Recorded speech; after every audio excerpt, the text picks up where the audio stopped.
De vous accueillir pour cette table ronde, le sol support des transitions. Donc nous serons deux modérateurs. Moi-même qui suis Frédérique Moquet, enseignante-chercheuse à l'ENSA Paris-Est, école qui a nouvellement rejoint le réseau ERPS, et David Robin. Oui, alors je me suis déjà présenté, mais David Robin, architecte, enseignant, maître de conférence à l'école d'architecture de Clermont-Ferrand et membre de l'EUMR Ressources. Donc cette table ronde a pour titre le sol support des transitions et part du postulat selon lequel cet élément, cet agent peut devenir le support, mais peut-être plus d'ailleurs de transition et de renouvellement de méthodes de projet. Et donc nous aurons avec nous des acteurs qui ont exploré des transitions prenant en compte le sol dans toute son épaisseur et ses dimensions, de la surface au sous-sol, et qui essayent de sortir de logiques dites hors sol. Voilà, donc on va vous présenter très brièvement nos invités avant de leur laisser la parole pour de courts exposés. Oui, donc trois intervenants dans cette session. Donc pour commencer, l'agence MIT, qui est une société d'architecture basée à Paris et dans le Massif central, qui réunit des architectes et des urbanistes et qui est engagée sur des problématiques de fait territoriales, urbaines et rurales. MIT tente d'apporter des réponses à l'ensemble de la chaîne du faire, à chacune de ces échelles, de l'acte politique à l'acte de bâtir, en prenant en compte les processus naturels et les processus économiques. Donc Claire Verne et Clara Delmont représentent cette agence cet après-midi, toutes deux maîtres de conférences associés dans les ENSA de Paris-Est pour Claire Verne et de Clermont-Ferrand pour Clara Delmont. Nous recevons donc également David Malo, qui est docteur en architecture, fait partie de l'agence TVK, que vous connaissez sans doute, bureau d'architecture et d'urbanisme créé à Paris en 2003 par Pierre-Alain Trévello et Antoine Wieger-Köhler. TVK opère à toutes les échelles, du mobilier à l'édifice, au territoire. Et TVK cherche aujourd'hui à capitaliser ses expériences en structurant un processus de recherche mené au sein d'un pôle dédié qui se structure en trois axes: infrastructure, fiction, matière, et qui aborde notamment les thèmes comme la mutation des infrastructures urbaines, l'architecture du sol ou la temporalité des projets dans lesquels donc David Malo est engagé. Pour troisième intervenant, donc là c'est un trio représenté aujourd'hui par Federico Diodato, qui est architecte, diplômé de l'ENSA Paris-Malaquais, qui poursuit une thèse à l'OCS Auxerre, ENSA Paris-Est, en co-tutelle avec l'Université de Bologne. Il est associé à l'atelier d'architecture FER. Et il est donc accompagné en visio aujourd'hui d'Anaïs Chanon, qui est paysagiste, diplômée de l'école de paysage de Versailles, qui enseigne à l'école d'architecture et de paysage d'Édimbourg et qui a cofondé, elle, l'agence de paysage Graft. Donc elle est en direct de Glasgow, oui, je crois que c'est de Glasgow, non, d'Édimbourg, pardon. Et puis a contribué aussi à cette réflexion Francesca Garzilli, qui est absente aujourd'hui, qui est architecte doctorante en architecture, urbanisme et paysage à l'université de Naples. Voilà, donc peut-être parler de ces trois situations un peu qui vont nous être décrites. Donc, comme on le disait tout à l'heure, chacune et chacun va présenter en une petite dizaine de minutes une contribution qui sera ensuite le support des échanges. En guise de préambule, on voulait vous évoquer un point qui nous a particulièrement marqué et intéressé à la lecture de vos propositions. C'est le constat selon lequel la notion d'héritage est très importante dans les projets que vous avez menés et ou dans les recherches qui sont proposées, puisqu'on a à la fois des contributions de personnalités engagées dans le projet, mais aussi des contributions de chercheurs. Donc peut-être que cette articulation-là sera évoquée dans la table ronde. En ce qui concerne la question de l'héritage, on s'est rendu compte qu'il y avait trois manières de l'aborder en fonction des trois histoires qui étaient les socles des projets. D'abord, un héritage industriel, avec le cas de Glasgow qui vous sera présenté par Anaïs et Federico, qui partent qui étudie en fait des expérimentations, des projets citoyens et des engagements qui interrogent le sol de l'industrie. Ensuite, un héritage dit politique autoritaire avec un cas en Espagne qui sera présenté par MIT. Et enfin, ce qu'on a appelé, ou ce qui nous a semblé être un héritage de notre modernité, avec l'exemple de l'artificialisation du territoire par les déchets, avec l'étude et l'expérimentation de TVK à Houston. Et on peut dire aussi, de manière assez évidente, que ces trois situations investiguent et permettent peut-être d'interroger évidemment la notion d'anthropocène qui est largement répandue aujourd'hui et qui mériterait peut-être une étude et un retour critique, peut-être qu'on pourra apporter quelques éléments. Un autre point qu'on peut évoquer, qu'on peut noter avant de commencer, on va structurer les débats en 3 thématiques qui nous permettront de solliciter nos invités, mais aussi de solliciter, on l'espère, la salle. La première thématique, c'est celle de la mémoire et de la mise en récit. Donc on va essayer d'interroger des questions méthodologiques à ce propos. La deuxième thématique, c'est celle de la nécessaire représentation de l'invisible, thématique qu'on a un peu étudiée ce matin avec une contribution qui portait sur la pollution des calanques dans une des salles de fin de matinée. La troisième thématique, enfin, c'est celle de l'invention ou de la tentative d'invention de nouvelles formes de gouvernance.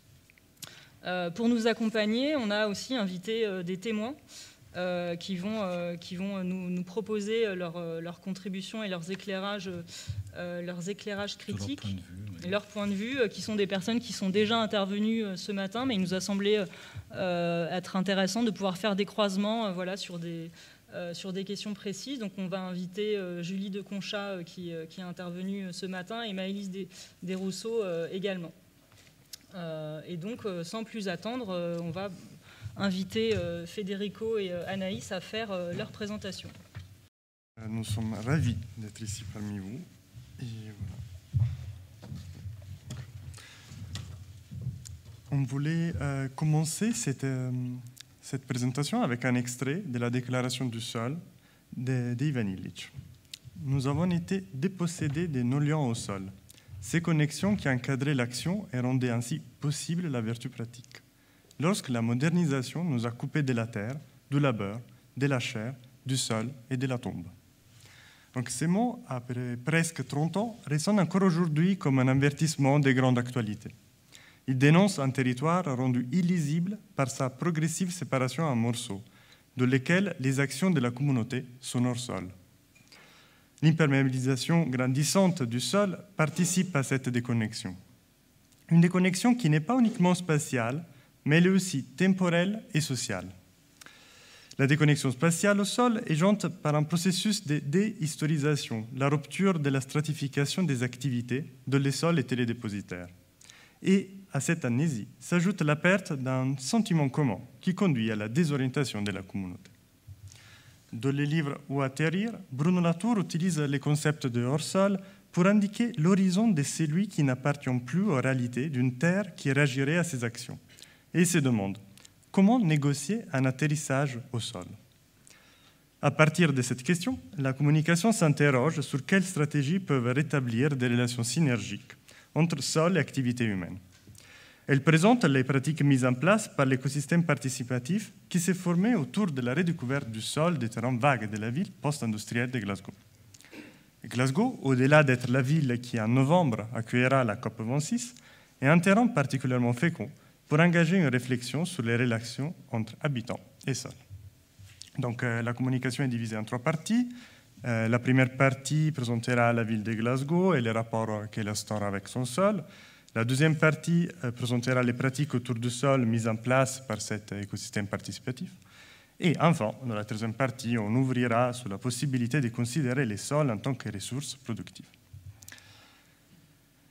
Pendant des décennies, les activités industrielles ont transformé les sols de Glasgow en une plateforme de production, déconnectant ainsi cette ville de son substrat.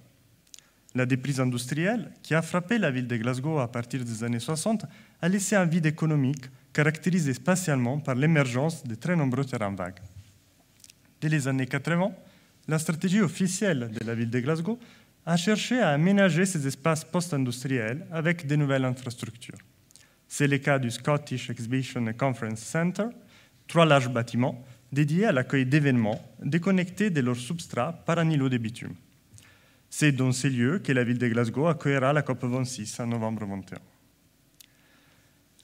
La chercheuse Ruth Holden définit cette stratégie de remplissage des vides, une stratégie qui entrave à la fois une perméabilité verticale, rendant les échanges entre sol, eau et matière organique impossibles, et une perméabilité horizontale, avec la fragmentation et la privatisation des bords de la rivière qui empêchent les mobilités douces et les continuités écologiques. Les sols est considéré par ces stratégies comme une surface imperméable, support à infrastructures hors sol. Malgré les efforts pour planifier de nouvelles infrastructures, Glasgow reste la ville du Royaume-Uni qui compte le plus de terrains vagues post-industriels. Et en raison de leur potentielle contamination et de leur statut administratif, parfois incertain, les sols de ces espaces sont un matériau contesté. Ce sont des espaces qui s'écartent du tissu urbain officiel et ont en soi une potentialité. Il permet des usages plus informels ainsi qu'une réflexion critique envers les pratiques urbaines traditionnelles. Donc, à partir de la redécouverte du potentiel de ces terrains vagues, un riche écosystème de chercheurs, designers, artistes et habitants développe des pratiques collaboratives qui visent à reconsidérer les rôles que ces sols contestés pourraient jouer dans l'aménagement du territoire. Nous choisissons ici le mot écosystème car il nous paraît particulièrement apte à décrire cette constellation de pratiques qui, bien que prenant de multiples formes, se nourrissent l'un l'autre. Un écosystème si riche pourrait être l'héritage des mobilisations sociales et luttes syndicales qui ont caractérisé l'histoire moderne de Glasgow. Ces pratiques sont guidées par un projet spatio-politique commun, caractérisé par une approche située, performative et participative. Elle invite ses participants à habiter, coexister et collaborer au sein des espaces abandonnés post-industriels de la ville. Au sein de l'écosystème que nous décrivons, il y a un riche spectre de pratiques participatives qui émergent de ces collectifs. Certains situent leurs projets sur les sols contestés, hérités de la déindustrialisation de Glasgow. Et d'autres font également les sols comme matériaux, l'objet central de leur démarche. L'exemple le plus emblématique de cette approche est le projet Soy City, dont la devise est « Reimagine the city as if soil matters ». Imaginons la ville avec les sols au centre. Ce projet, établi à Glasgow en 2016 par le collectif Open Jar et duré environ 18 mois, se démarque par sa capacité à mettre en avant les sols comme médiateur central de vivre ensemble. Le collectif Open Jar propose une méthodologie hybride entre sciences participatives et art contextuel, en stricte relation entre les mondes et les contextes dans lesquels elle est située. Cette approche génère une pratique polyforme, oscillant entre exploration et performance, qui investit plusieurs terrains vagues de la ville de Glasgow. Ces explorations performances sont mises en scène autour d'un vélo laboratoire, servant à la fois des marqueurs visuels et d'unités de recherche, des recensements et des récoltes d'échantillons de sol. Avec ces vélos, le collectif a arpenté les terrains vagues post-industriels de Glasgow pour engager les gens dans des évaluations des sols, des enquêtes sur la biodiversité de ces terrains, la collecte des différents échantillons de terre, l'identification des plantes et des mini-feuilles archéologiques. L'objectif est d'initier un dialogue sur les possibles futurs de ces espaces à partir du sol. Les informations recueillies sont exposées dans un laboratoire de recherche, le Soy City Lab, qui accueille également un programme de conférences, de projections et d'ateliers. Il s'agit d'un lieu de recherche participative et d'échange de connaissances entre les citoyens de Glasgow et une communauté plus large de scientifiques, d'artistes et de militants, notamment à travers l'organisation des journées débats sur les droits des habitants de redécouvrir et de se réapproprier les sols de la ville. À ce sujet, la participation à ces journées du collectif Common Good Food est particulièrement intéressante. Ces collectifs insistent sur la remise en question des droits fonciers et considèrent nécessaire de partager les droits et les responsabilités de la production alimentaire pour faire face à l'imperméabilisation du vivre ensemble. Dans tous ces échanges, une approche sensible du sol est mise en avant, afin de permettre aux participants de redécouvrir ces substrats comme opérateur actif, capable de mettre en relation différentes espèces vivantes. À ces propos, les visites de reconnaissance botanique collective sont notamment à signaler, comme par exemple Wasteland BioBlitz, visite mise en place par la chercheuse Ruth Holden comme acte de résistance face au nettoyage de la richesse des sols de Govan Docks, un des terrains vagues post-industriels les plus iconiques de Glasgow. Au cours de ces visites de reconnaissance botanique collective, différents spécialistes ont la possibilité d'interagir et de partager leurs découvertes qui démontrent l'écosystème complexe qui est caché dans ces lieux. Ces pratiques, que l'on pourrait qualifier de modestes, portent en elles en réalité une forme de puissance.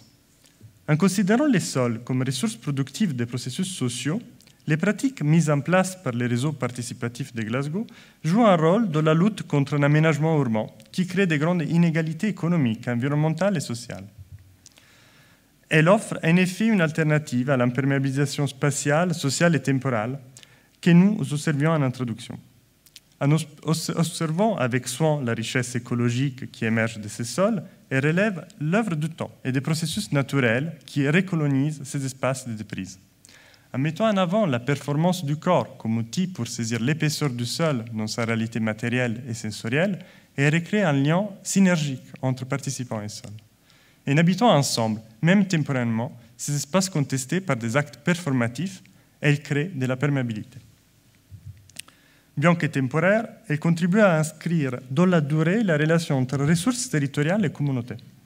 En se référant au travail d'Altès et Lieberman, ces pratiques pourraient être appelées intraventions, des pratiques relationnelles dont l'accent est mis sur le préfixe intra, qui indique précisément l'appartenance de ces pratiques à l'espace et au temps dans lesquels elles agissent. Ces pratiques relationnelles produisent, à travers la mémoire et l'héritage créatif qu'elles laissent aux habitants, un impact de longue durée. Elles participent à la création d'un nouvel imaginaire dans lequel la communauté s'engage à répéter de manière responsable la maintenance des ressources locales. On pourrait trouver l'héritage de ces pratiques dans la démarche formulée par Patrick Guedes de Folk Planning, la démarche selon laquelle l'aménagement urbain devait non seulement se concentrer sur l'espace, mais aussi sur les soins des spécificités locales et des habitants.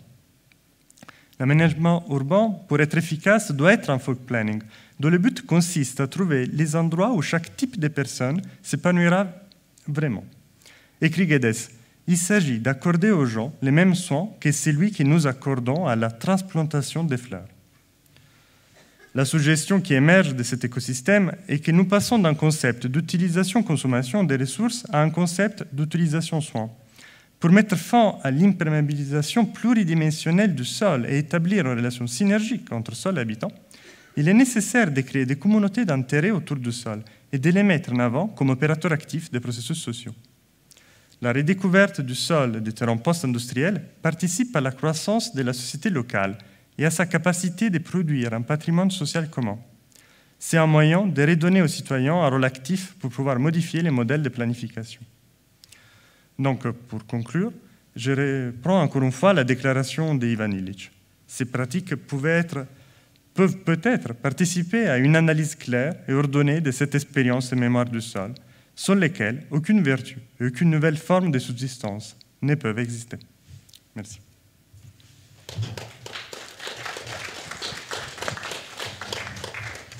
Merci Federico, notamment pour les 10 minutes pleinement tenues. Vous enchaînez, Clara et Claire ? Bonjour à tous.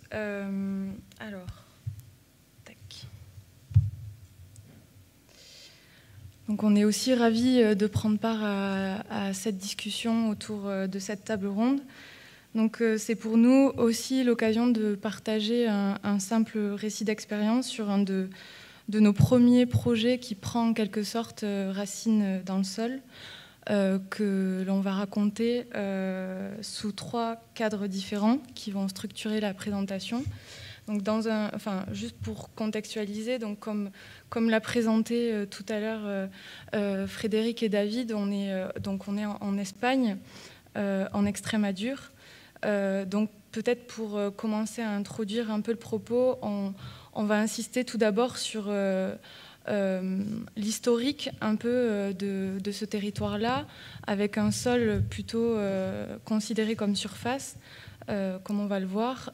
Ensuite, une deuxième partie qui va plutôt s'attarder sur un concours qu'on a réalisé dans ce cadre-là, et puis sur l'expérience qui a succédé à ce concours, qu'on appelait le sol comme expérience. Donc voilà.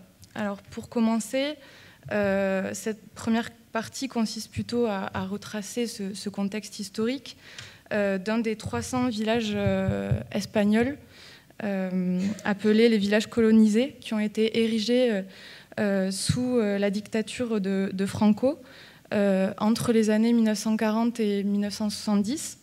Donc sortis de la guerre civile espagnole en 1939, on est dans un contexte de grande précarité sociale, avec un fort taux de chômage, de famine, avant l'arrivée de Franco au pouvoir. Ici, vous avez une carte qui représente les 3 zones irrigables concernées par un des plus grands plans agricoles lancé par le ministère de l'Agriculture à l'époque en Espagne, avec la création en fait, d'un institut particulier qui s'appelait l'Instituto Nacional de Colonización, l'INC, qui a créé justement ces 300 villages colonisés qui accueillaient les 55 000 familles donc, qui ont entamé une migration vers l'intérieur dans ces terres-là, avec une promesse d'emploi, de terre, de logement.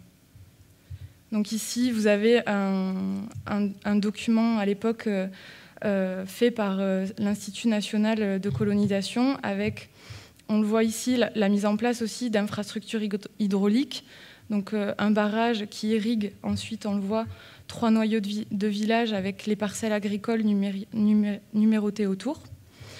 Et on va revenir un peu là-dessus sur tout un système aussi invisible, qui est un système économique qui a été mis en place par l'INC, avec la proposition pour ces personnes-là, la promesse d'une maison, 4 hectares de terrain, 2 vaches, qui ont forcément un impact aussi de dessin sur le territoire, en échange de 60% de la production rendue à l'État sur 40 ans. Donc ce sol, comme on l'a dit, il est découpé sur plusieurs hectares. Il a été aussi, on a appelé la nouvelle vague un peu espagnole à dessiner ces villages-là. Donc là, en l'occurrence, c'est le village de la Bazana, qui a été dessiné par un architecte qui s'appelle Alejandro de la Sota, donc qui a dessiné ce village. Là, vous avez le plan avec 50 maisons qui s'articulent autour de 5 grandes places qui sont aussi reliées à tout un paysage et aux parcelles agricoles alentour. Donc là, vous avez une photo à la livraison du chantier avant la plantation. Donc c'est un paysage, vous le verrez, assez aride, avec voilà, cette architecture aussi blanche qui rappelle un peu l'architecture portugaise qui n'est pas très loin. Une photo aussi, une photo aérienne où on observe que ces grandes décisions historiques liées à l'acheminement et au stockage de l'eau vers ces zones planifiées induisent aussi le dessin d'un nouveau tracé dans le paysage. Donc depuis la fin du régime de Franco, après ce que l'on pourrait appeler la libéralisation de l'économie, on observe en quelque sorte une baisse de l'emploi dans ce secteur agricole, un vieillissement des populations dans ces territoires-là. On a aussi une détérioration progressive des infrastructures hydrauliques qui ont aujourd'hui plus de 70 ans, vu qu'elles ont été mises en place dans les années 50. Et puis un phénomène aussi de résidentialisation dans ces villages, avec la raréfaction des services, des commerces, d'autres activités, l'abandon d'un patrimoine existant, malgré la subsistance de la pratique vivrière liée à l'élevage, au maraîchage et à la transformation de ces produits. Et on notera aussi qu'il y a 40% des parcelles recensées aujourd'hui dans ce paysage-là qui sont aujourd'hui délaissées. Donc on arrive dans ce contexte-là qu'on découvre après 14 heures de route en départ de Brive-la-Gaillarde.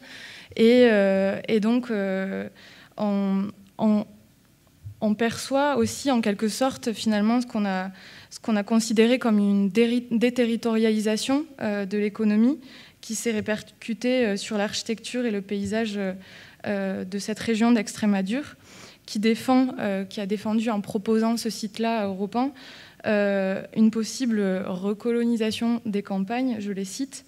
Et en 2017, ce concours donc s'empare de ce sujet qui suscite de plus en plus l'intérêt des chercheurs et des professionnels sur ce qu'ils appellent aussi la ville productive, avec l'ambition de reconsidérer aussi pour nous le sol, non plus comme une surface, mais comme une épaisseur. Donc je laisse la parole à Clara pour présenter la partie du projet. Oui, juste pour revenir brièvement sur du coup, la proposition de projet qu'on a réalisée dans le cadre du concours.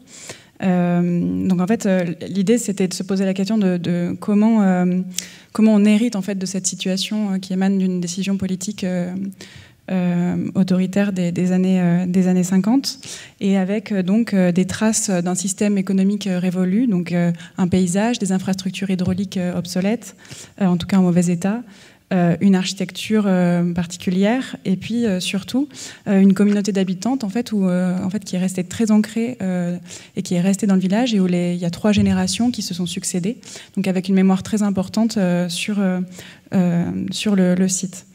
Donc en fait le projet il s'intéresse justement à cette parcelle de 4 hectares et à la manière dont on va pouvoir installer une économie renouvelée locale à l'intérieur de ce village.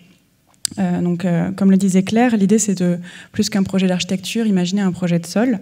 Et donc, en partant du postulat qu'en travaillant sur ce sol et cette parcelle de 4 hectares, on va essayer de restructurer, en tout cas, une économie. Donc là, c'est la schématisation de la parcelle de 4 hectares. Donc, un sol qui est aujourd'hui avec très peu d'agriculture qui est réalisée, enfin en tout cas des sols qui sont peu utilisés pour leur capacité agricole.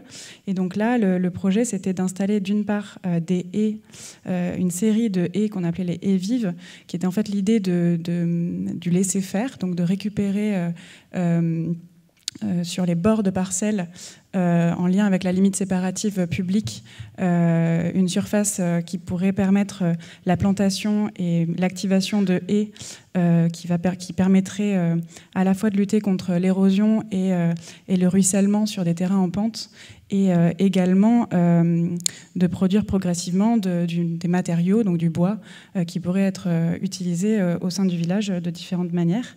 Et puis ensuite, une deuxième série de haies qui sont là des haies productives et qui étaient directement en lien avec les activités agricoles du village, avec cette idée de pouvoir compléter le revenu des agriculteurs qui souffrent aujourd'hui d'une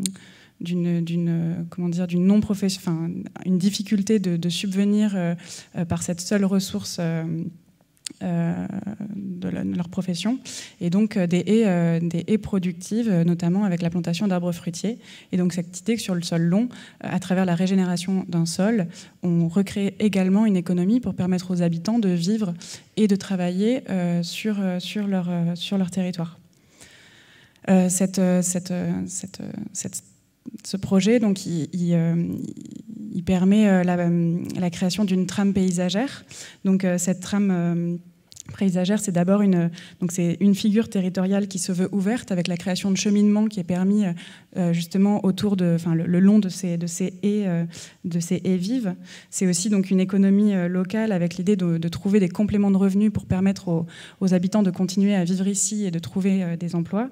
Et puis enfin, c'est l'idée aussi qu'on puisse installer des équipements, de nouveaux équipements sur la commune, avec par exemple un atelier de compostage, une matériothèque, des observatoires à oiseaux et une coopérative qu'on appelait la coopérative du sol, qui permettrait donc de mutualiser des éléments pour les habitants. Et ce qui est intéressant aussi dans la schématisation là, c'est qu'on a essayé aussi de montrer à travers un code couleur. Donc en jaune, vous avez tout ce qui est de l'ordre du foncier agricole, qui est donc privé, et puis en bleu, ce qui serait de l'ordre de l'appartenance à une sorte de commun, donc qui serait régi par cette coopérative du sol. Donc ça, c'est bien le projet concours à aider. Et donc je vais laisser Claire revenir du coup sur les suites de ce concours, en notamment revenant sur ce dernier point fondateur des suites du projet, qui est cette coopérative du sol. Oui, alors rapidement, on me dit 3 minutes. Donc suite à la présentation de ce projet-là, en fait, ce qui a été intéressant finalement, c'est une fois sur place, on a pu aussi se confronter au point de vue habitant, et il y avait tout cet enjeu aussi en quelque sorte de faire atterrir ces idées, ce projet, et voir avec quels moyens aussi on pouvait déclencher ce type d'initiative-là. Et donc c'est à l'occasion de la présentation des projets qu'on a réfléchi ensemble à un cadre à inventer pour poursuivre l'expérience sous forme, donc ça a été donc deux résidences sur 2 fois 2 semaines commanditées par la région d'Extrémadure, qui nous ont permis en fait à la fois de réfléchir à la configuration spatiale aussi de ces chemins à tracer au travers du paysage, et en même temps à rassembler aussi des personnes ressources, que ce soit les agriculteurs, les personnes vivant dans le village à côté, donc, qui seraient partants pour la cofondation d'une coopérative qu'on a appelée du sol. Donc voilà, je passe rapidement aussi sur les échelles d'intervention. Aujourd'hui, il y a en fait deux enjeux. Il y a à la fois comment on tient ce type de projet avec toute une gouvernance politique, avec des temporalités qui ne sont pas forcément liées à la temporalité du paysage. C'est-à-dire que là, on enchaîne les élections, on change de maire. Voilà comment on fait aussi pour tenir une ligne, un projet, un budget qui est support à aller jusqu'au bout de ces éléments-là. Et puis en même temps, cette initiative habitante aussi, qui la tient, comment on l'a fait émerger, comment on les accompagne aussi, avec des personnes plus spécialisées dans des domaines, voilà, avec quelle essence on complète les parcelles, par où on passe. Et voilà, donc ça, c'est encore un projet en cours qui donc se prolonge sur le temps long. Mais je pense qu'on va profiter de la table ronde pour continuer à en discuter et ouvrir le débat. Voilà, merci pour l'écoute. Je vous laisse enchaîner, David, sur la dernière présentation. Bonjour, et donc merci aussi, je suis ravi d'être là comme mes collègues, et merci donc pour cet accueil, cette organisation. Je vais tout de suite lancer le chronomètre. Et si tu peux essayer de parler près du micro, David. Voilà, près du micro. Donc, première slide aussi pour vous dire d'où je parle. Moi, je suis donc chargé de la recherche chez TVK, qui est une grosse agence de 50 personnes, donc qui produit un certain nombre de projets urbains qui sont représentés par ces petites sphères. Et donc, je vais vous parler d'un projet qui est un projet qui s'est arrêté, donc qui est un projet plutôt en état de concours à Houston. Et en fait, la manière dont on structure la recherche, c'est à partir d'opérations qui viennent croiser de différents projets autour de thématiques et de problématiques transversales. Donc, la thématique d'aujourd'hui, c'est l'architecture du sol. C'est un peu une recherche qui a été lancée depuis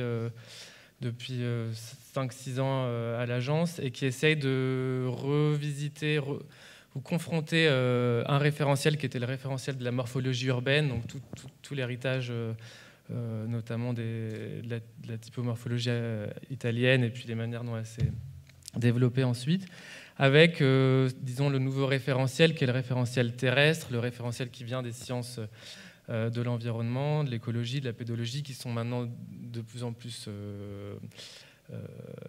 impliqués dans les projets urbains eux-mêmes, et donc avec l'idée de réfléchir à ce référentiel qui serait celui de l'architecture du sol, ou donc d'une vision aussi globale de l'enchevêtrement entre les artefacts qu'on peut être amené à construire et puis tout le reste du sol dans ses composantes biologiques et matérielles qui continue sa vie, qui perturbe le projet évidemment, et donc essayer de réfléchir comment ça transforme les modes de concevoir la forme.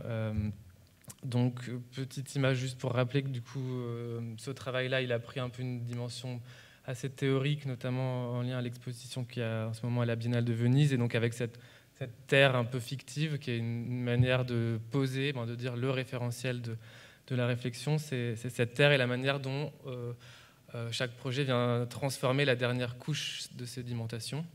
Donc voilà. Et donc du coup, pour vous rentrer un peu tout de suite sur le site de Houston, qui est une ville dans la baie du Golfe du Mexique. C'est un bassin sédimentaire. La mer était autrefois beaucoup plus engagée sur les terres, ce qui a créé des dépôts sédimentaires qui ont créé les hydrocarbures qui font un peu la richesse de Houston aujourd'hui et de toute cette région. Ils ont ensuite été recouverts par toute une série de sédiments.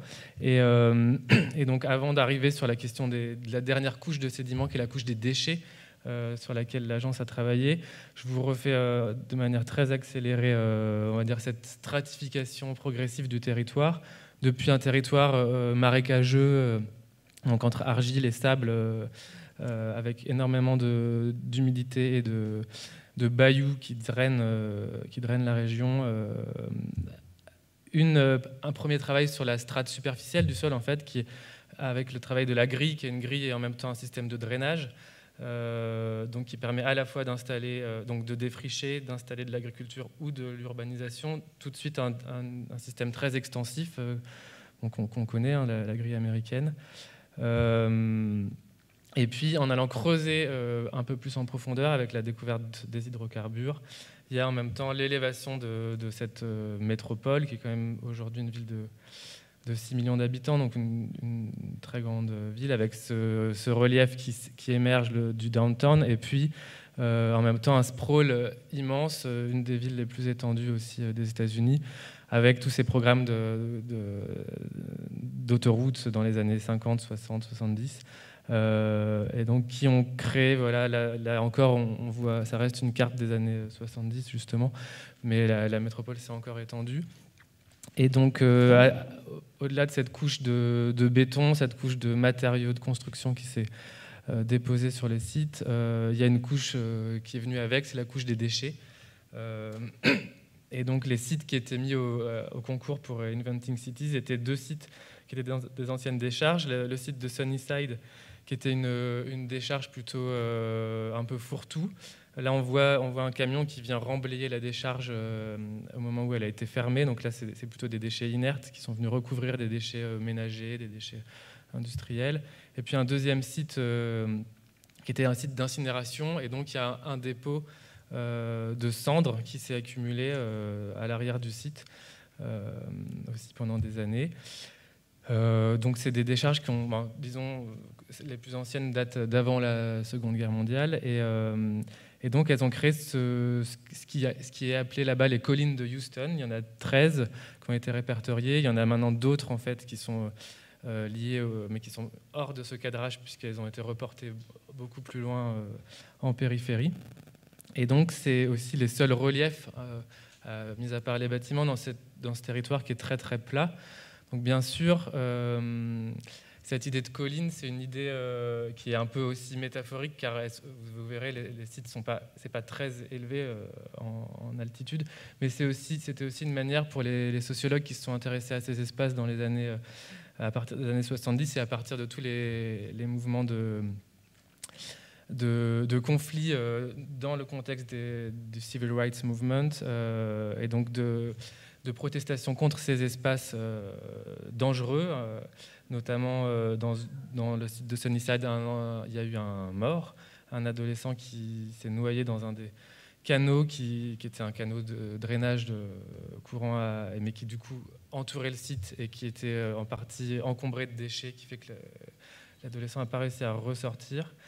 Et donc tous ces mouvements pour fermer les décharges et aussi reconnaître un peu les droits, puisque les 11 des 13 décharges étaient dans des quartiers de minorités afro-américaines. Et donc les collines, c'est aussi une manière de poser un mot un peu symbolique sur ces lieux, de les faire apparaître. Et donc elles ont été fermées, elles ont été recouvertes ils appellent ça une couverture, on appelle ça une couverture de terre, qui est censée neutraliser le site. Évidemment, ce n'est pas du tout neutralisé. En fait, il se passe des processus sous la couverture qui sont des processus de fermentation, de sédimentation. Il y a des gaz qui sont produits, il y a des liquides aussi qui suintent, etc. Et puis, il y a la végétation qui a colonisé ces espaces. Et donc, depuis les années 90, il y a tout un tas de problèmes qui réapparaissent. Et un programme de la ville qui essaye de faire face à ces immenses territoires. Et donc, en même temps, peu d'actions réelles, parce que ça coûte extrêmement cher de traiter ces lieux. Et donc, le Reinventing Cities, il portait sur 2 sites qui sont, je passe très rapidement une idée du paysage. Donc, on sent... Le relief est faible, c'est dur aussi de le rendre dans les photos parce qu'il est souvent recouvert de la végétation. C'est des sites qui sont habités dans leur proche proximité, souvent un petit peu dépeuplés dans la première couronne et puis un peu très rapidement habités. Parfois, il y a des activités comme là le centre d'entraînement des conducteurs de déchetterie, qui est juste à côté de la déchetterie. Et puis, ils sont clôturés. Là, on voit la clôture à travers les arbres. C'est des sites qui font peur aux habitants, qui sont en même temps qui sont dans des quartiers où c'est les seules aménités potentielles. En tout cas, ils créent du paysage dans des quartiers qui sont fortement urbanisés aujourd'hui. Donc, c'est des photos. Moi, j'ai pas été sur le site à l'époque. Et donc, rapidement, l'idée de prendre un peu du recul sur le projet que je vais vous présenter ensuite, c'est d'essayer de réfléchir, de réinscrire, de réfléchir aux différentes manières d'aborder ce genre de site. Il y a une sorte de réflexion sur la question de l'archétype. On pourrait y revenir dans la discussion, mais cette idée que, en fait, finalement, la forme du sol anthropisée, elle est définie par un certain nombre d'archétypes. Et un des archétypes, c'est cet archétype de la décharge, de l'endroit où on vient déverser, qui remonte dès la création des villes, en fait, notamment là, cette photo à Rome, qui est assez connue, qui est un mont de déchets d'amphores, qui est devenu une colline où on peut aller. Et donc, évidemment, cette manière de créer une nouvelle strate sur les déchets, elle a évolué. Et on arrive aujourd'hui sur des déchets qui sont extrêmement toxiques, notamment sur les 2 décharges où on est, qui font que le traitement, la simple couverture n'est pas possible. Et donc, il y a des projets assez pharaoniques dans différents endroits en Europe, notamment, en Corée aussi, je ne reviens pas dessus, qui viennent fabriquer des sortes d'infrastructures de drainage. Donc, il y a un parc à la fin qui recouvre les déchets, mais il y a tout un tas de tuyaux qui récupèrent les gaz, les lixivia, etc. Et donc, qui sont des interventions à la fois héroïques d'un point de vue d'ingénierie, mais extrêmement coûteuses et qui sont finalement peu développées. J'essaie d'accélérer. Et donc, notamment à Houston, dans des quartiers où on n'est pas du tout dans une logique d'urbanisme étatique, voire métropolitain, donc des quartiers où finalement la logique elle vient des communautés et des promoteurs et de ce qu'ils arrivent à négocier ensemble. L'agence elle avait travaillé sur une stratégie qui n'était pas de rentrer dans toute cette technologie, mais d'essayer de faire avec le sol existant comme une contrainte, Et donc peut-être pour dire ce qui rassemble les projets des deux sites, c'est que dans chacun des sites, tout n'est pas pollué. Donc il y a une partie des terres qui est une ressource qu'on peut venir excaver pour venir protéger des parties qui ne vont pas pouvoir être dépolluées. Et puis il y a une partie des terres qui peut être dépolluée avec des systèmes de remédiation. Et donc l'idée, voilà, c'est de faire ce jeu de déblai-remblai pour essayer de rendre, de débuter en fait l'évolution de cette infrastructure et de la rendre pas habitable complètement, comme certains projets le font, qui sont des projets qui sont très coûteux, mais d'essayer de ménager en fait une sorte d'enchevêtrement entre les déchets et des activités humaines. Donc là, il y a l'excavation de la partie, vous voyez le creux, qui est la partie saine, qui va permettre de protéger une partie qui ne peut pas être traitée et donc de la recouvrir. Et puis il y a un travail de remédiation qui vient fabriquer les deux tertres qu'on voit progressivement. Et donc cette volonté aussi dans ce projet-là, mais dans l'autre aussi, d'essayer de amplifier cette idée de la colline qui a été d'abord finalement un concept d'un sociologue qui défendait les communautés alentours, et de venir symboliser en fait dans le projet l'héritage de cette de cette pollution, de ces dangers, aussi de tout un tas de processus qui sont advenus, parce qu'une fois qu'on pose une décharge, il y a évidemment le prix du foncier qui s'effondre, les gens qui perdent la valeur de leurs biens, etc. Et donc ce premier site est vraiment tout proche du downtown, d'où la tour, c'est une tour en bois. Je ne rentre pas dans le projet d'architecture parce que ce n'est pas vraiment le sujet. Et donc voilà, à la fin, une image. Et puis le deuxième site, qui est un site beaucoup plus vaste, il y a un premier travail pareil en périphérie sur les zones qui ne sont pas polluées, qui est aussi un travail qui permet de créer des dépressions par rapport à la question de la gestion des eaux, parce que les phénomènes climatiques dans cette région s'aggravent, donc du coup il y a besoin de plus d'espace pour le drainage. Et donc de récupérer ces terres excavées qui permettent de gérer l'hydrologie pour recouvrir des parties qui sont les parties les plus dures du site, et puis venir du coup aussi se servir de cette terre pour ménager une accessibilité dans le site, mais qui reste une accessibilité limitée, donc avec des travaux de nous et de mise à distance des terrains qui sont donc recouverts mais qui sont potentiellement dangereux. Et en fait, peut-être pour conclure, pas sur ces images, mais peut-être sur cette image, aussi ce qu'il faut... un peu la différence dans la démarche par rapport à des projets qui peuvent être assez musclés et rapides.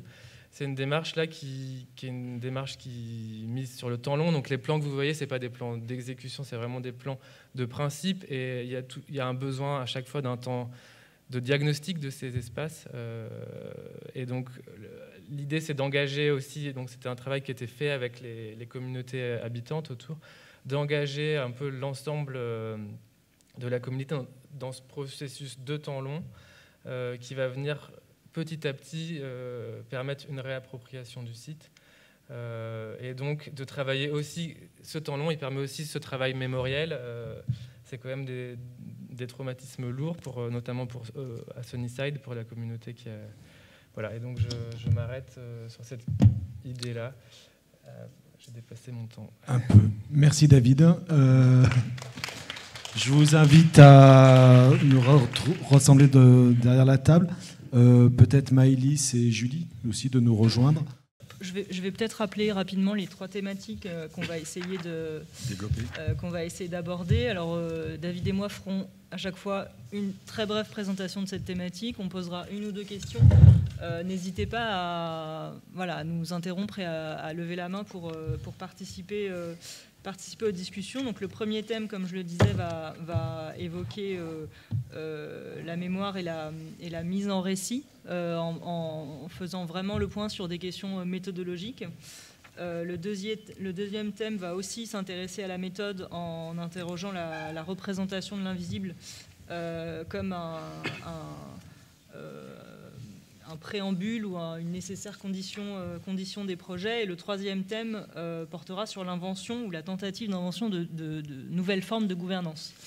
Donc David va présenter la première thématique. Oui, donc sur cette question de la mémoire et de la mise en récit, il nous semblait que chacune des trois contributions, finalement, investissait le sol et l'action sur les sols de valeurs nouvelles, mobiliser une lecture, souvent une mise en récit du passé, des territoires et des lieux, pour finalement changer le regard et asseoir une logique de projet spécifique.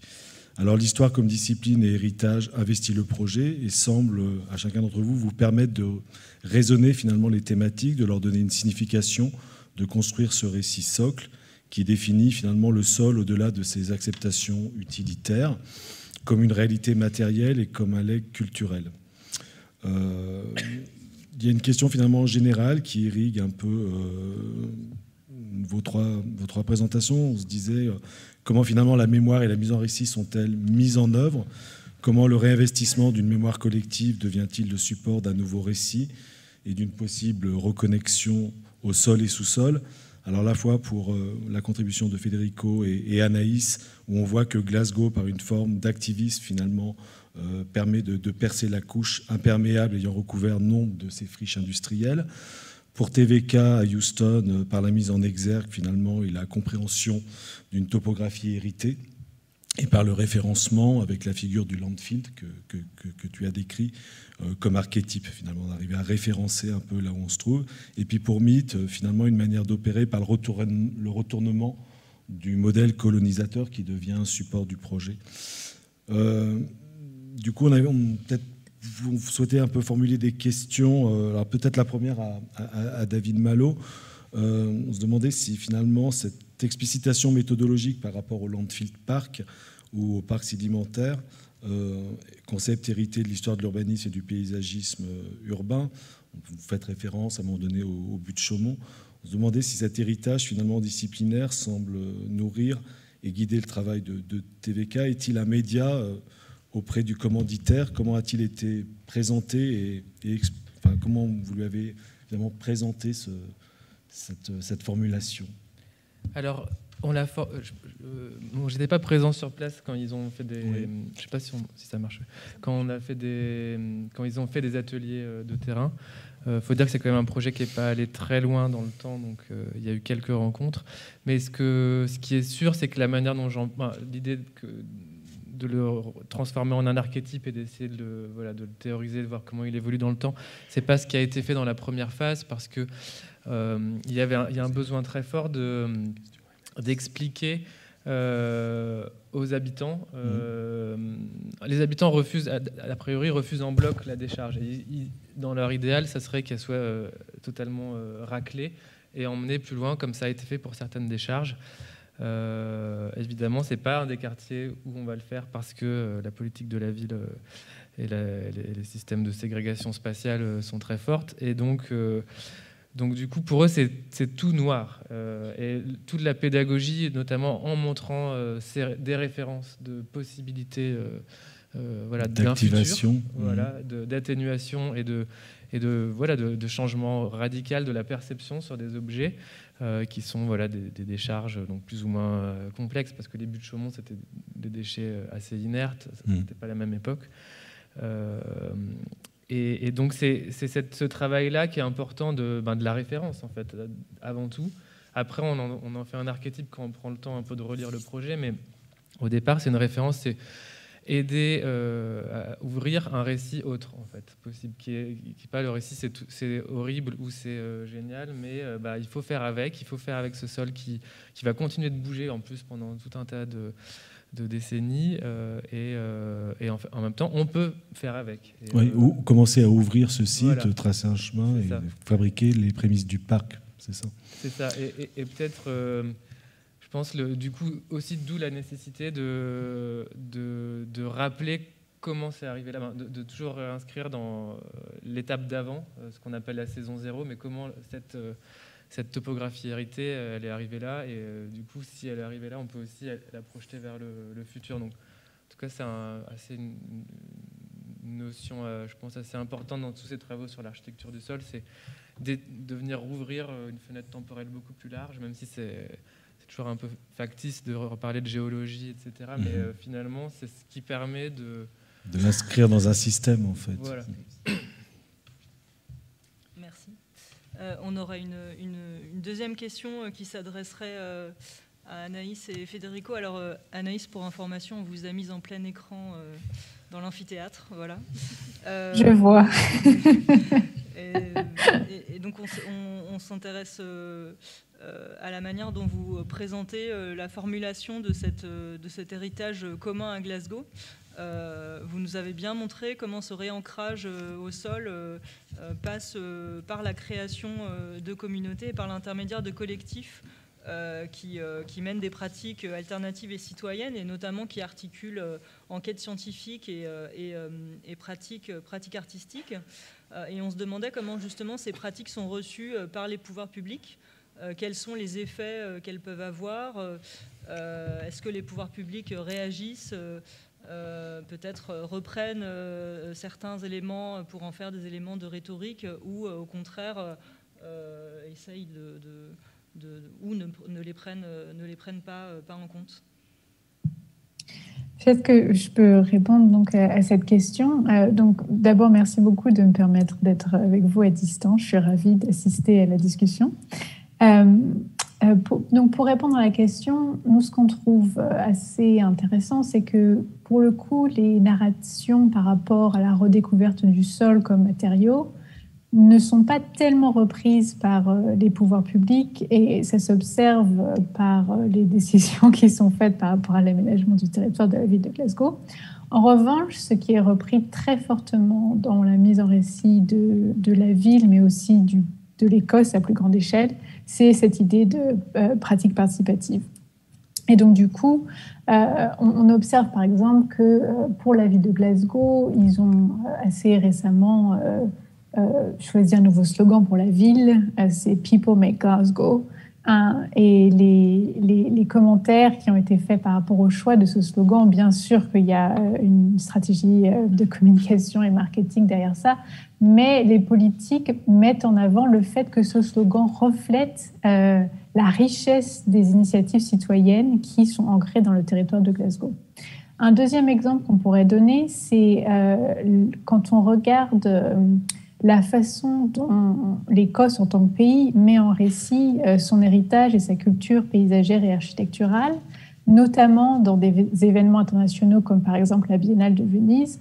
On se rend compte que quand on regarde les contributions historiquement que l'Écosse a amenées à Venise, elles sont quasiment toutes tournées vers une mise en valeur de ces pratiques participatives.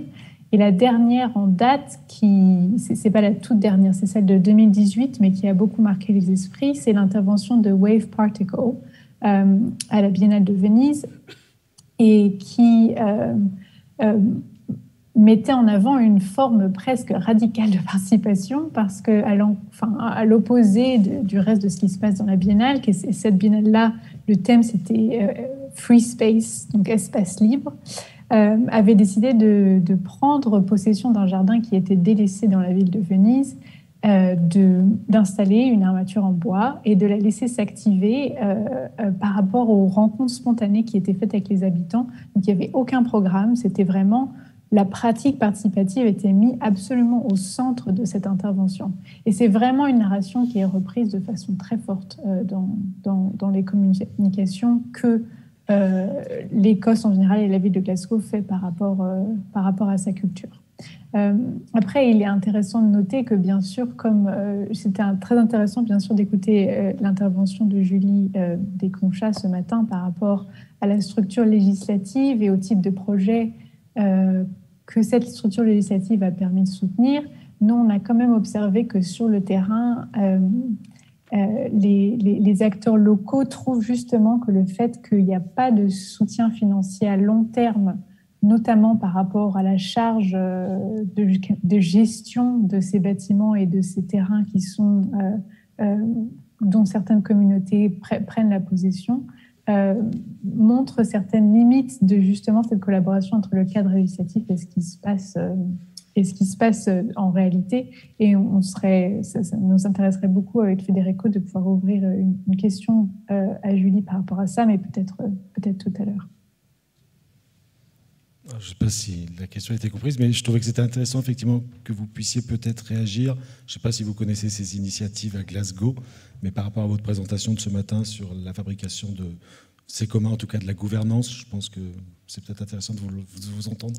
Justement, merci du coup de m'avoir proposé ça, et c'était super intéressant parce que le collectif dont vous parlez, donc le Open Jar Collective, si je ne me trompe pas, il était ou il est encore au Keening Park Complex. Et ce complexe, en fait, il a été racheté par la communauté locale via les financements dont je parlais ce matin. Donc ça fait partie complètement de ce dont je parlais, du Community Land Ownership. Donc là, c'est un exemple en milieu urbain d'une appropriation de l'espace. Donc c'était super, ça tombait parfaitement.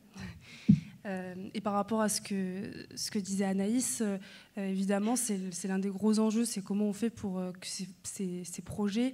Alors certes, voilà, le Keening Park Complex, il a reçu, je crois que c'était 130 000 pounds pour racheter le bâtiment.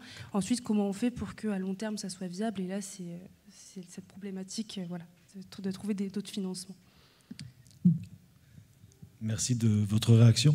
Est-ce que quelqu'un dans la salle voudrait poser une question sur cette thématique-là, plus précisément, sur cette question de la mise en récit? Est-ce que ça amène à des remarques ou questions? On pourra aussi vous redonner la parole. On va essayer de le faire peut-être après chaque thématique. Mais bon, oui. Eh bien, je t'en prie. Donc Maëlys. Oui, merci. Je réagis. Je trouve ça extraordinaire, cette idée, et qu'on sent aussi depuis ce matin sur redorer un peu le blason des sols urbains, puisque quand on regarde dans le droit français, il y a une très forte résistance pour intégrer les sols au patrimoine commun de la nation. On l'a encore vu en 2016 pour la loi biodiversité, ça a donné lieu à des débats très, très ardus.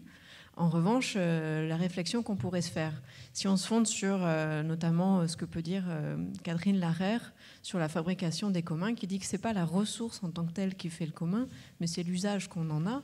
Et donc en fait, finalement, moi je me dis, d'un point de vue juridique, le sol urbain pourrait constituer à lui-même une catégorie juridique qui ferait que par l'usage collectif qu'on peut en avoir, et ces exemples de communauté, alors non pas tous les sols du territoire français, mais le sol urbain en particulier, pourrait avoir ce statut-là de bien commun, pourquoi pas, par l'usage.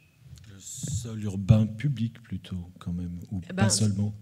Alors là, justement, pour l'exemple espagnol, je ne sais pas si c'est une confusion ou... parce que vous avez parlé de public-privé, mais en fait, il peut y avoir du privé collectif et le commun peut être privé.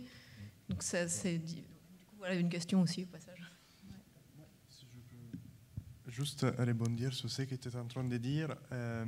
Nous, on était assez intéressés par le fait qu'on a échangé avec les gens qui font partie de ces collectifs, qu'eux, ils utilisent toujours le terme commoning, donc les verbes. Et vraiment, c'est la mise en commun. Et ce n'est pas les termes communs qu'ils utilisent. C'est faire commun. Faire commun, ouais. Mettre en commun. Et pour eux, c'est vraiment important montrer le processus qu'il y a dans ça. Ouais. Oui, c'est la question de l'usage, mais de la mobilisation aussi. Oui, oui, tout à fait, tout à fait. Bien, on enchaîne. Tu veux, Géraldine, tu veux réagir? Alors, il faudrait passer le micro. Non, c'était juste une remarque, pas une question, mais sur cette idée de redorer le blason des sols urbains. Je pense que dans le discours, en tout cas dans la mise en récit qu'en fait TVK, comme d'ailleurs Antoine Vial avec Vigano, c'est qu'il n'y a aucun sol perdu à jamais et qu'il faut s'attaquer au dur et le regarder en face et en faire autre chose. Donc avec des phénomènes de déblai en blé, de réinvention, et que c'est pas la table rase qui fera mieux, mais c'est de s'attaquer vraiment à ce qui est déjà là pour refabriquer le sol d'après. Donc une version très positive, une mise en récit positive. Oui, parfois juste peut-être savoir attendre aussi, parce que les sols peuvent aussi se régénérer seuls. Alors là, il y a cette question de l'action ou de la non-action, mais l'architecte a vocation d'être actif, même si il peut se mettre non, mais il peut le regarder. Non, mais c'est pas une action pas forcément lourde. Bon, là, c'est assez lourd quand même de recréer des paysages avec des vallonnements, etc. Je ne sais pas, parce que ce matin, on a parlé de déblai-remblai. C'était assez intéressant. J'aurais voulu poser la question à Antoine Vial de comment il cartographiait... Il est derrière toi, tu l'as dit tout à l'heure. Comment il cartographiait des déblai-remblai, avec quelle source, mais bon, c'était ce matin. En off, oui. Ce soir. toujours est-il que cette question pose évidemment la question de la représentation de phénomènes non considérés ou invisibles. Et c'est la deuxième thématique qu'on aimerait évoquer pour insister justement sur l'idée que seuls les phénomènes dont on a conscience peuvent être pris en considération, et que pour être pris en considération, il faut qu'on puisse se faire une image mentale partagée, et que là, évidemment, les outils de représentation sont extrêmement importants. Dessiner ou redessiner des cadastres, des réseaux d'eau, des épaisseurs de sol vivants, développer des pratiques artistiques qui vont venir du coup activer et représenter des relations sociales. Tout cela, ça permet aux concepteurs, mais aussi aux habitants et aux personnes en général, de révéler et de s'approprier les qualités hétérogènes des espaces et des sols, et de faire monter des représentations et des significations communes, et peut-être de les engager dans ce que nous, on pourrait appeler du projet. Et dans les deux situations qui sont celles de TVK et de Mythe, on retrouve très fort cet enjeu de la représentation d'un modèle historique.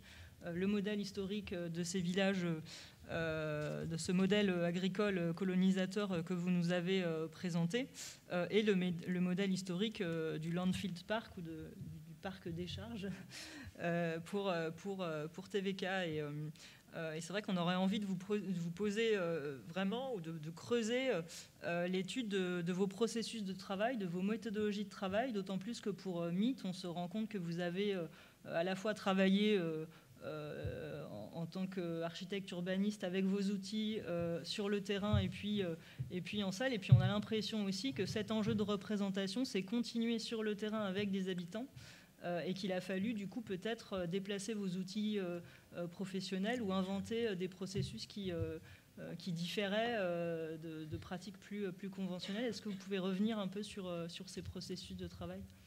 Oui, peut-être pour commencer sur la partie, sur le lien justement entre le projet qui est en fait l'idée de lancer... Le projet de Europan, c'est lancer des idées, et ensuite, en fait, le fait d'être allé sur place et qu'il y ait des suites donne en effet une autre dimension à la question de la représentation. Donc d'abord, peut-être pour revenir sur la première partie, il y avait vraiment cette volonté de travailler en effet sur le récit de cette histoire de la Basana, et donc de la rendre visible à travers différents outils. Donc il y avait d'abord le fait de travailler autour d'une frise, par exemple chronologique, en fait, qui mélange la question du passé et du présent. Donc c'est des éléments assez simples, mais qui est passé à la fois par des représentations textuelles, donc écrire et référencer les étapes qui ont permis la production de ce paysage, et en même temps de le dessiner, et non pas forcément simplement de le cartographier pour montrer où passent les infrastructures et où pourraient passer les futures infrastructures, mais aussi de travailler dans l'épaisseur du sol et de comprendre ce que ce découpage parcellaire a fabriqué en termes de sol, et comment justement on peut s'en emparer pour faire du projet.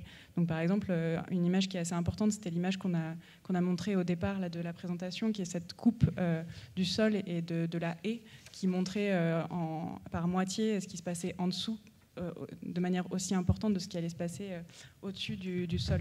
Et ce qui était intéressant après, et peut-être que là, Claire, tu pourrais compléter, c'est sur la manière dont ensuite cet appel à idées, il génère quand on va le présenter, parce qu'en fait, Europan, c'est quand même un concours un peu en chambre, où en fait, on travaille entre nous. Alors nous, on est 8, donc déjà, ça fait une grosse chambre, mais du coup...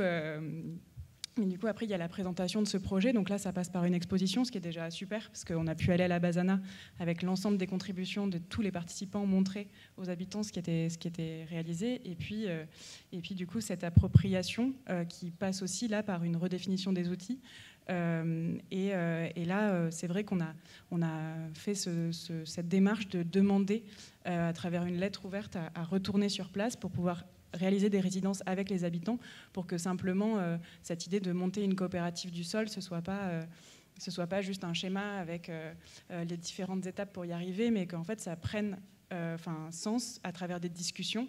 Et en fait, un outil qui a été hyper important, mais pareil, Claire, tu peut-être t'en parleras mieux que moi, ces discussions. Du coup, je vais essayer de rejoindre aussi la remarque de Maëlys tout à l'heure, c'est qu'il y a un vrai enjeu sur ces territoires-là agricoles qui sont principalement des parcelles privées, héritées d'un redécoupage issu de Franco.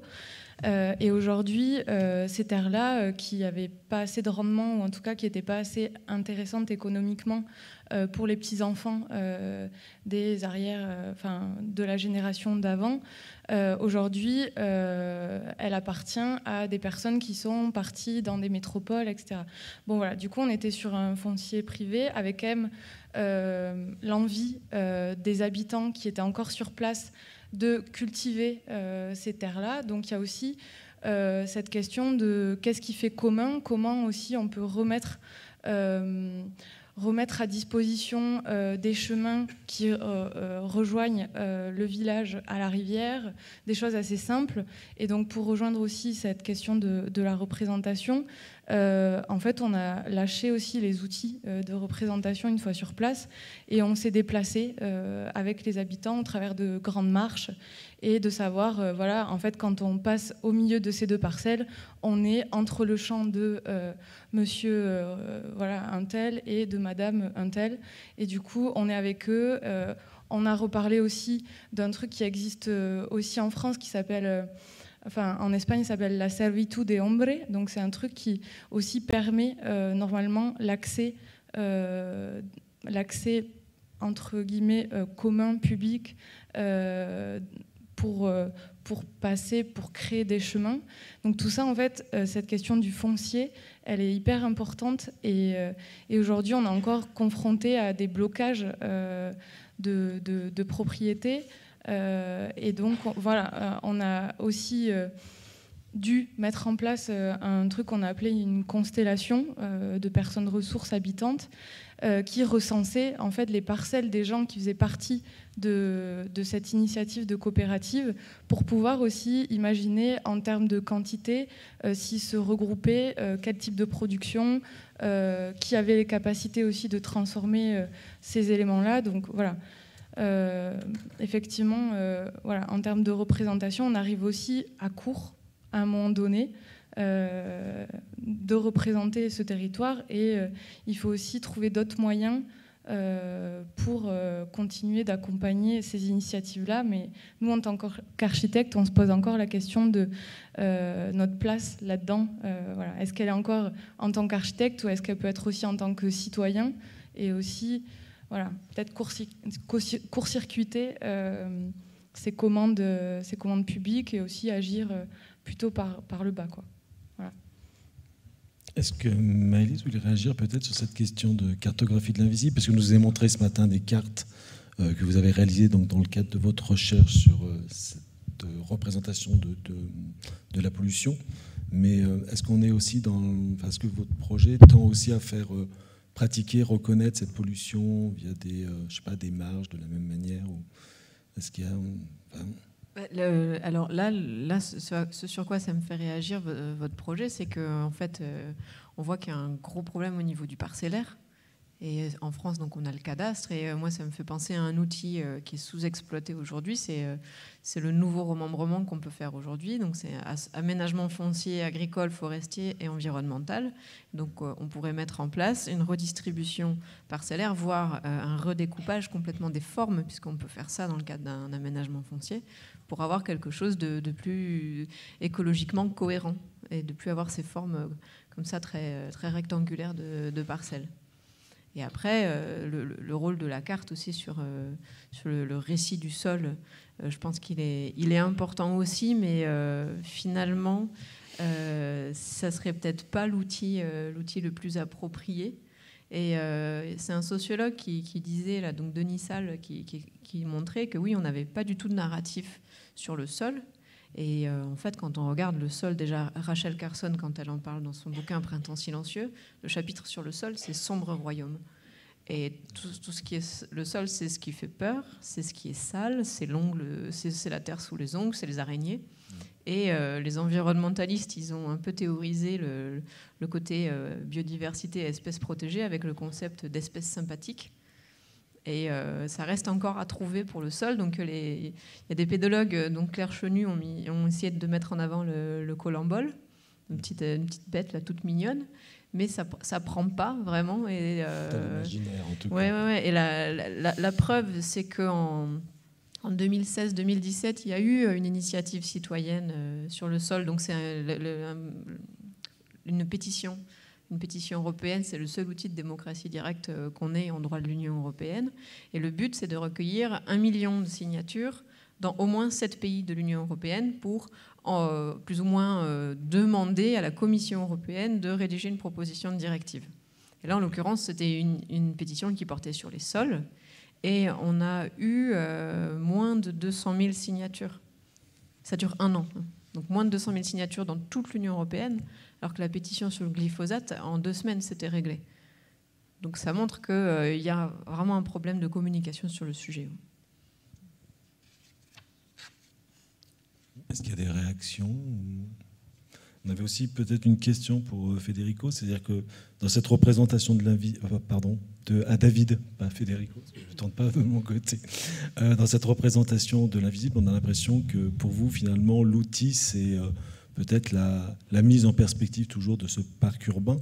Alors effectivement, on est dans le contexte états-unien d'une quand même moindre mobilisation des pouvoirs publics.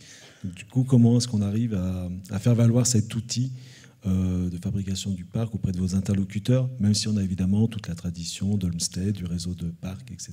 Mais dans le contexte que vous avez commencé à décrire...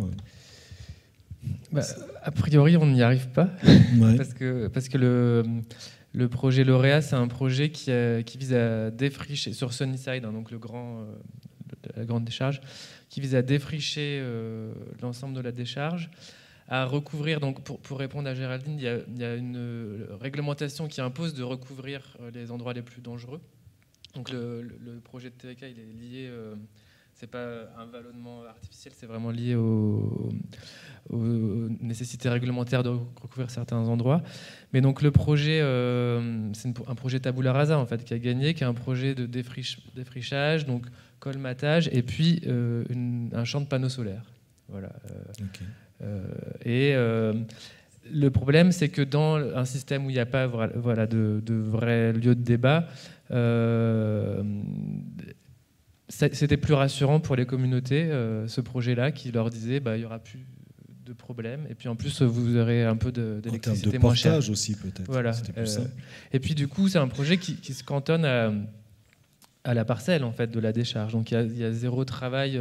Je n'ai pas eu le temps de rentrer dans les détails, mais là, l'intérêt finalement de sortir d'une logique de fragments fonciers nuisibles et travailler un projet urbain sur le temps long, c'est aussi en fait, dès lors que le parc est neutralisé, le foncier alentour va être pris dans de nouvelles dynamiques, etc. Et donc il faut accompagner tout ce changement-là aussi. Et donc c'est dur à... Disons que la méthode que développe TVK, qu'on appelle scénarisation, c'est aussi une mise en récit progressive au fur et à mesure de la compréhension du site. Donc là, je vous montre quelque chose qui était un premier jet, en fait, qui est aussi une manière de faire réagir et de dire peut-être qu'on pourrait aller comme ça. Mais ensuite, le projet, il est censé se développer de manière itérative, au fur et à mesure à la fois de la meilleure connaissance du sol, parce qu'en fait, c'est des sols qu'il faut cartographier de manière beaucoup plus fine, et puis une meilleure connaissance de l'interaction qu'il peut y avoir avec les quartiers alentours. Je ne sais pas si ça répond, mais du coup, oui, en partie, oui. Il y a une volonté peut-être le côté un peu iconique de l'autre projet, et puis même des perspectives qui sont des perspectives de concours. Je pense que c'est un déclencheur, quoi. C'est montrer que ça pourrait devenir un paysage... L'outil de révélation de cet invisible. Oui. Et donc c'est un peu l'outil classique de l'architecte, mais qui cohabite avec ce travail qui est fait...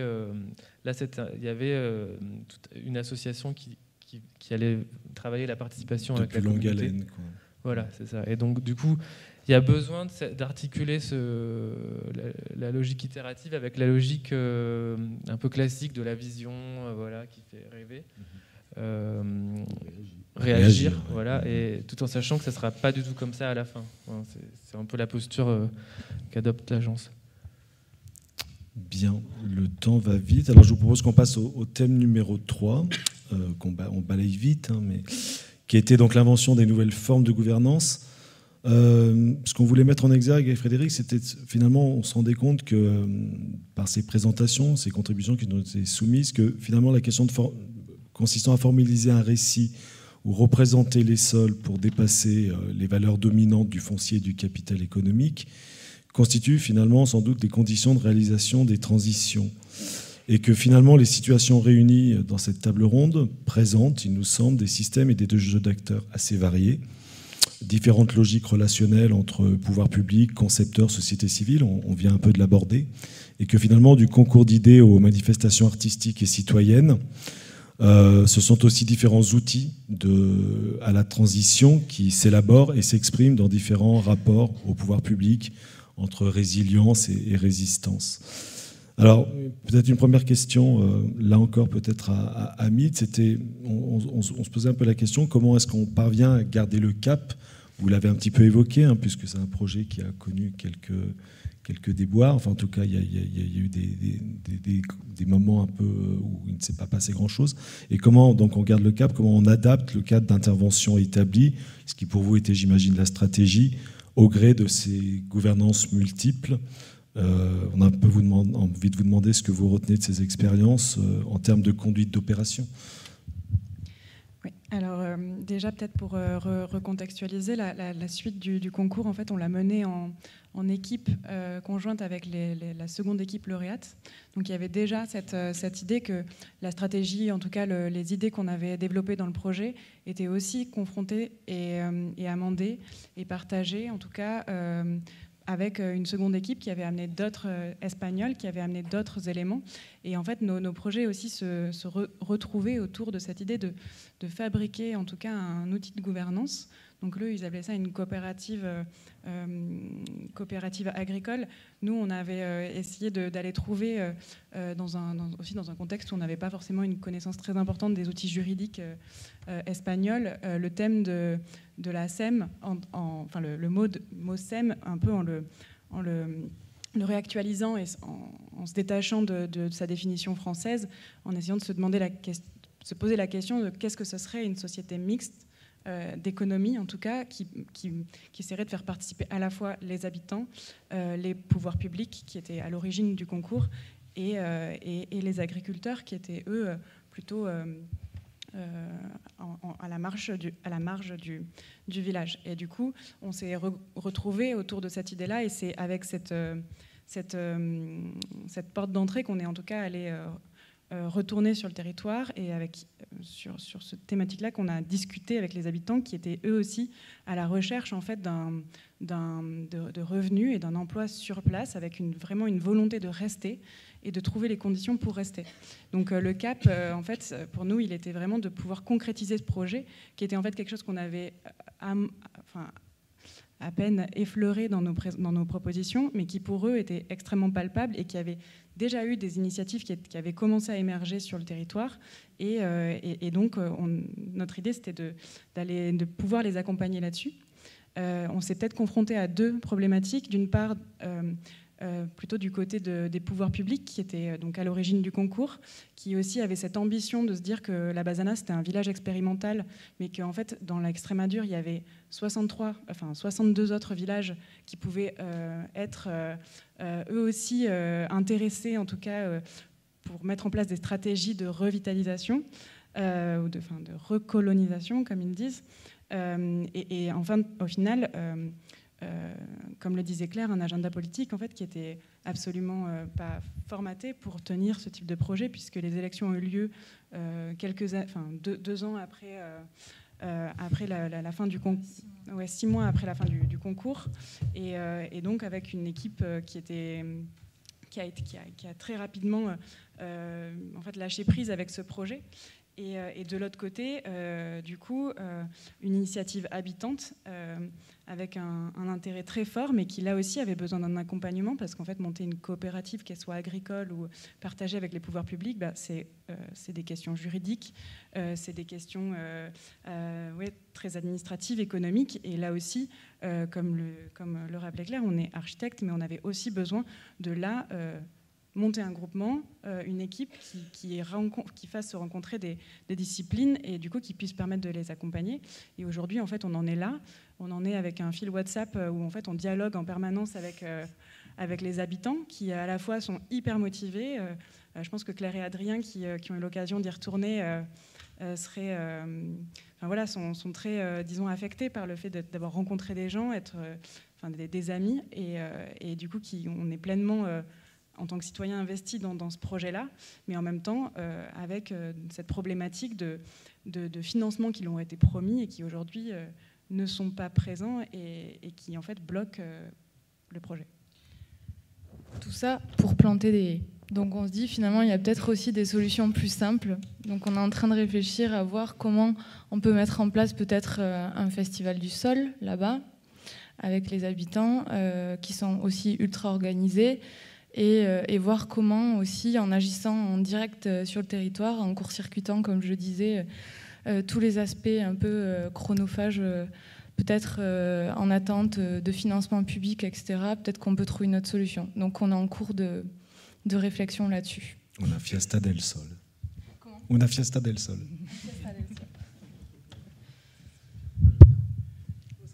Et cette confrontation au pouvoir public et cette hypothèse de court-circuiter en fait les empêchements et les caractères peut-être un peu sclérosés de certains mécanismes, ça peut nous renvoyer aussi à ce qui se passe à Glasgow et sur cette thématique des formes de gouvernance et du rapport au pouvoir public. On vous a déjà un peu interrogé tout à l'heure, mais on pourrait continuer et essayer d'approfondir la question. Dans votre contribution, vous affirmez la performativité des actions des collectifs que vous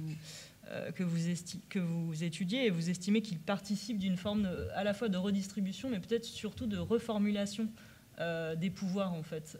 Et ça, je trouve que c'est particulièrement intéressant. Vous émettez l'hypothèse qu'il donne une capacité de décision et d'action en passant justement par la manipulation des sols. Et tout à l'heure, on parlait de la terre sous les ongles. Sûrement que les personnes de ce collectif ont de la terre sous les ongles, et c'est peut-être aussi ce qui fait communauté. Moi, j'aurais deux questions justement sur ce commoning.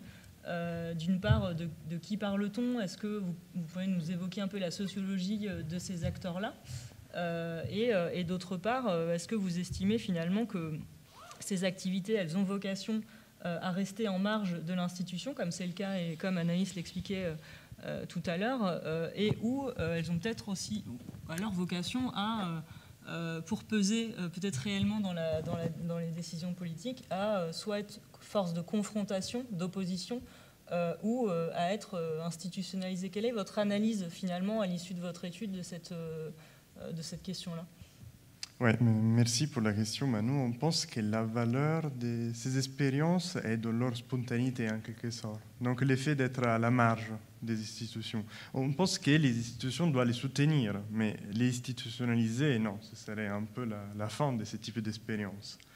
Et je pense qu'elle constitue une base sur laquelle on pourrait réfléchir à de nouvelles formes de gouvernance. Mais pour l'instant, pour ce que nous on a pu analyser, il y a un manque qui est double. Le premier, c'est un réel soutien de la part des institutions. Bon, si ce n'est pas la partie initiale de ces expériences, qui sont en effet soutenues, comme Julie nous a expliqué ce matin et Anaïs a répété juste avant, mais après, c'est des expériences qui se basent vraiment seulement sur des individus, non, et qui donc ne sont pas soutenus. Et après, c'est aussi l'effet, le deuxième point, le deuxième manque, c'est qu'eux, au final, ils ne développent pas, ils ne structurent pas une forme de principes ou des normes auxquelles la communauté doit s'adapter et doit, en quelque sorte, s'engager réellement. Et ça, nous, on pense que donc il y a un manque, et il y a des points faibles, en quelque sorte, qu'on peut retrouver dans ça. Et on comprend aussi la difficulté de structurer vraiment des normes, parce que c'est des processus, c'est un type d'art que nous, on retrouve être un type d'art contextuel, en reprenant les concepts d'Ardennes. Et donc, c'est quelque chose qui vraiment a du sens dans le processus.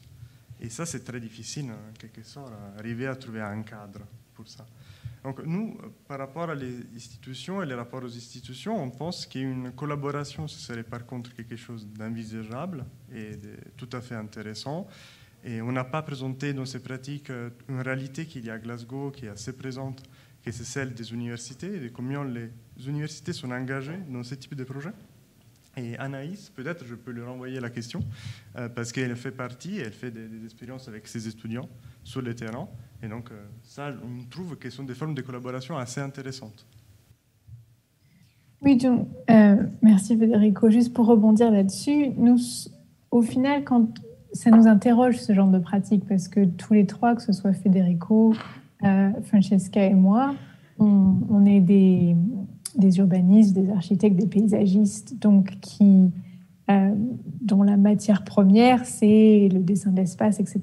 Et donc, du coup, quand on analysait ces pratiques-là, on cherchait un peu, comme elles ne produisent pas de l'espace ou des configurations spatiales, on cherchait la valeur intrinsèque qu'elles ont. Et donc, on a déjà développé ça dans la présentation et dans la communication. Mais juste par rapport à ça, par rapport à ces partenariats possibles avec des institutions comme les universités, on trouve que c'est particulièrement fructueux parce que le temps de la recherche que les universités permettent se prête particulièrement bien à l'esprit d'expérimentation qui s'étale sur un temps long de ces pratiques. Mais aussi, une des plus grandes valeurs que ce genre de pratiques produit, c'est l'idée de la construction d'un réseau de connaissances qui partent du citoyen. Et ça, c'est une situation particulièrement intéressante à mettre en vis-à-vis avec des institutions comme les universités qui produisent en général des connaissances par d'autres biais. Et dans l'école de paysage et d'architecture où je travaille à Édimbourg, il y a vraiment bien sûr, ce sont des choses qui ont été développées déjà depuis des décennies, mais en ce moment, particulièrement une remise sur le devant de la scène des pratiques de recherche-action et qui nous permettent de développer des partenariats avec des écosystèmes participatifs locaux. Donc là, du coup, je traverse l'Écosse pour aller du côté d'Édimbourg et pour quitter l'écosystème de Glasgow, mais il y a un écosystème moins présent, mais embryonnaire sur le même modèle qui développe ces pratiques participatives à Édimbourg et notamment une ferme urbaine qui a l'ambition d'être la première ferme urbaine agroécologique à Édimbourg. Et le temps de la recherche et le temps de l'enseignement nous permet de développer un partenariat avec eux pour les soutenir parce qu'ils manquent de soutien à long terme. Et donc, du coup, l'implication des étudiants et de l'équipe pédagogique leur permet d'avoir ce soutien à long terme. Et eux, à la fois, bien sûr, nous apportent une richesse incroyable de types d'apprentissage que les étudiants peuvent expérimenter avec leur corps, en rapport avec le sol, en rapport avec la compréhension du temps d'une ferme urbaine, surtout avec des principes d'agroécologie, etc. Donc, il y a une sorte de partenariat qui se forme, qui est pour l'instant, en tout cas pour le projet dont je parle, assez embryonnaire, mais qui s'est développé aussi dans d'autres universités. Je parle du contexte écossais en particulier, qui nous semble particulièrement intéressant, en plus d'une potentielle force que cet écosystème a en parallèle des pouvoirs publics, des autorités d'aménagement du territoire, etc. Mais cette partenariat avec une pédagogie est particulièrement fructueuse dans nos expériences et dans l'analyse qu'on a de ce réseau.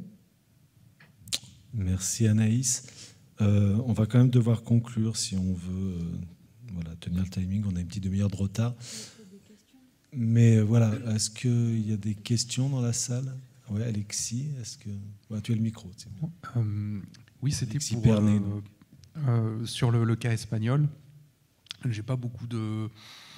Enfin, je ne sais pas ce que deviendra la coopérative du sol, mais je pense qu'il y a plus d'espoir du côté de la coopérative de l'eau sur une région qui est en fait structurée par des réseaux d'irrigation issus de mécanismes de planification de l'après-guerre. On voit que visiblement le foncier a été un peu bouleversé après la période plus autoritaire et l'entrée dans une période peut-être plus libérale.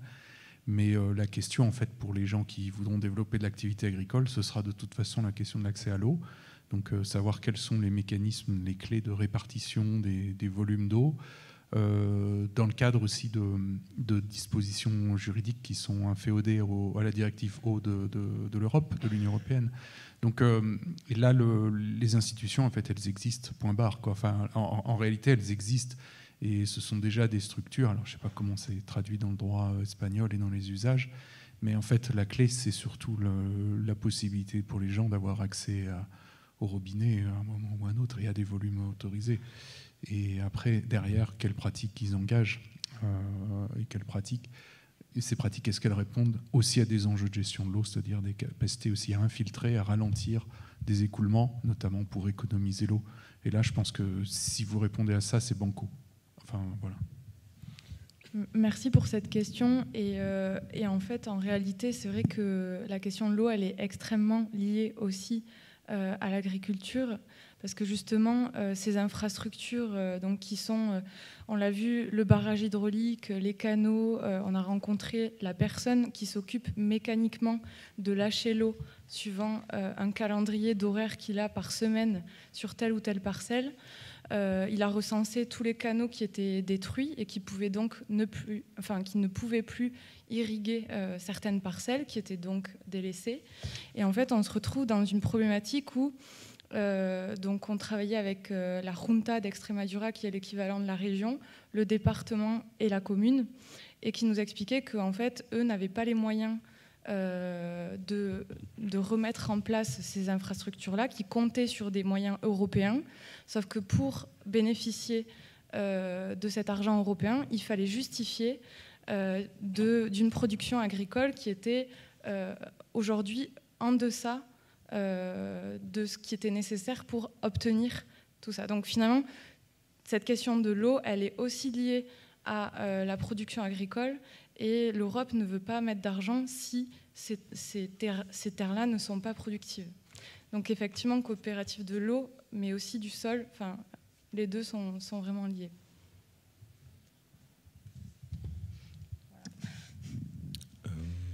Mais oui, gros sujet avec le changement climatique et l'assèchement de ces territoires-là, extrêmement dur, pour ne pas faire de jeu. Ok. Très bien. Est-ce qu'il y a une autre remarque ou question? Non. Bon, moi, je vous propose qu'on lève la séance et puis on se retrouve dans une demi-heure, ou peut-être que vous allez passer dans l'autre salle. Mais l'idée, c'est on avait construit les deux tables rondes 1 et 3 de fait en écho l'une à l'autre. Voilà. Alors on se donne un bon quart d'heure pour prendre un café et prendre l'air.